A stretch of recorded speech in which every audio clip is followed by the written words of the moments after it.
Welcome to Tech Leveler, I'm Lee, and in this super quick video I'm going to show you how to remove a green screen in CapCut.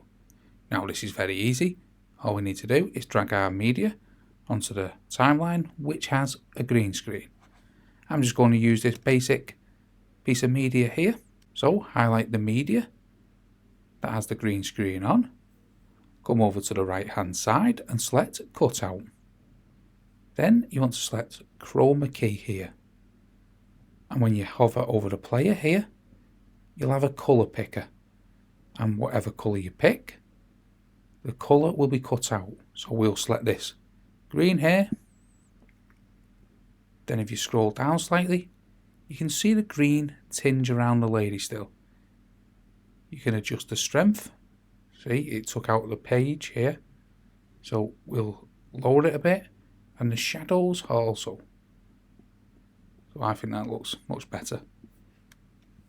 And we've removed the green screen. So that's how to remove a green screen in CapCut. I hope you found that video helpful. If you did, smash the like, smash the subscribe, and most of all, thanks ever so much for watching.